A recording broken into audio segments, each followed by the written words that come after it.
راستوں کو زیادہ جانتا ہوں.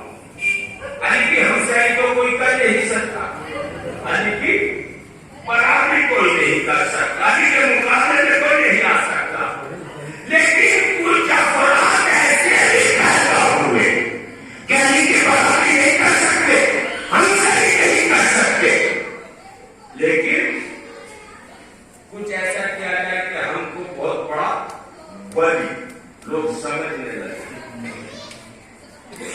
اور ہم کو علی کی طرح سمجھنے لگے.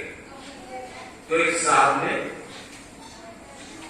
اپنے متقیوں پرہیزگار ہونے کا ڈھونگ کرنا شروع کیا. کچھ چہرے بنا دیے, شاگرد کچھ ایسے لوگوں کو چہروں کی زیادہ ضرورت پڑتی ہے شاگرد کو, تاکہ کوئی یہاں پر کھڑے ہو کر اس کی تعریف کرے تو وہاں پر کھڑے ہو کر اس کی تعریف کرے تو وہاں پر کھڑے ہو کر اس کی تعریف کرے. ایسے افراد کو چہروں کی شاگردوں کی زیادہ ضرورت ہوتی ہے. اب انہوں نے وہی تعریفیں کرنا شروع کر دی.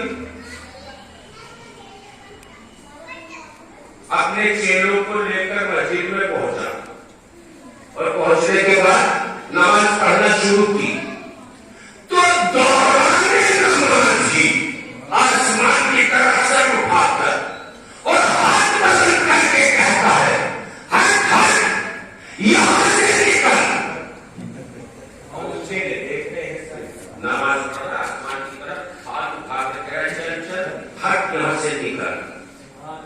اور پریشان ہوئی, بہت متاثر ہوئی.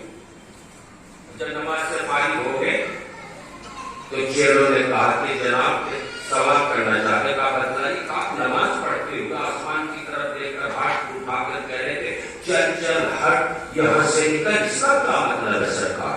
اور وہ بھی نماز کے دوران جو ہم جانتے ہیں وہ تم نہیں جانتے. اب ان کے اضافہ ہو گیا کہ بھائی یہ تو بہت بڑا معاملہ ہے, یہ تو بڑے قابل ہے, استاد کی صلاحیتوں کا کوئی جواب نہیں. یہ تو آپ کو بتانا پڑے گا. تم اس سوال کر رہے ہو تو میں بتا دیتا ہوں, خانہ کعبہ کے پاس ایک کتا آ رہا تھا. خانہ کعبہ کے پاس ایک کتا آ رہا تھا تو میں نے نماز پڑھتے پڑھتے اس کو دیکھ لیا کہ یہ خانہ کعبہ کے پاس آ رہا ہے, لہذا میں نے نماز پڑھتے پڑھتے ہی خانہ کعبہ کے پاس سے اس کتے کو ہٹ ہٹ کر کے بھگا دیا. اب شاگرد چہرے جو ہے وہ حیرت میں کہ بھائی استاد کے پاس تو علم غیب بھی ہے, یہ غیب کی باتوں کو غیب کی چیزوں کو بھی دیکھ لیتے ہیں. نماز یہاں پڑھ رہے ہیں اور کتا خانہ کعبہ کے پاس سے بھگا رہے ہیں. تو یہ تو بہت بڑے متقی ہے, پرہیزگار ہے, عالم ہے, علم غیب رکھنے والے ہیں. ایک چہرے نے جا کر اپنی بیوی سے بتلایا کہ استاد بہت پہنچے ہوئے ہیں, استاد کے پاس علم غیب ہے. کیا مطلب؟ کہا آج استاد یہاں نماز پڑھتے ہوئے خانہ کعبہ کے پاس سے کتا بھگا رہا تھا. بیوی علی کی چاہنے والی تھی, سمجھ گئی کہ یہ کوئی ڈھونگی بابا ہے, یہ کوئی فرق, یہ ڈھونگی بابا ہے, یہ علی کا معاملہ کرنا چاہتا ہے, یہ علی کی ہمسری کرنا چاہتا ہے, دنیا والوں کو بتانا چاہتا ہے کہ دیکھو رسول کے پاس علم غیب تھا تو ہمارے پاس علم غیب ہے.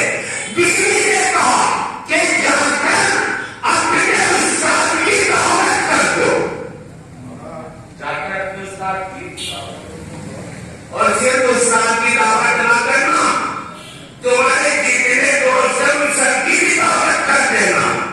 کہا ٹھیک ہے, استاد کی بھی دعوت کر دی, شاگردوں کی, دوستوں کی, سب کی دعوت کر دی.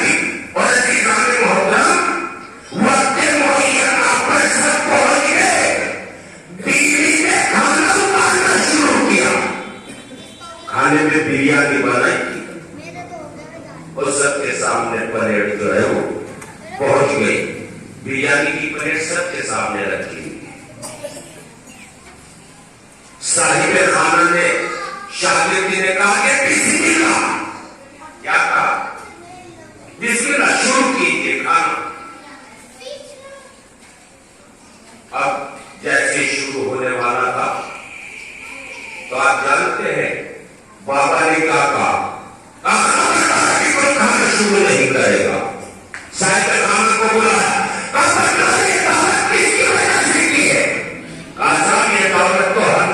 آپ کی وجہ سے کی اس لیے کہ خانہ کعبہ کے پاس سے آپ نے کتا بلایا تھا. کہا کہ میری وجہ سے کیے. کہاں؟ کھانا کس نے بنایا ہے؟ کہا ہماری بیوی نے. کھانا پکایا کس نے؟ کہا ہماری بیوی نے. کام کو بڑھاؤ. بیوی کو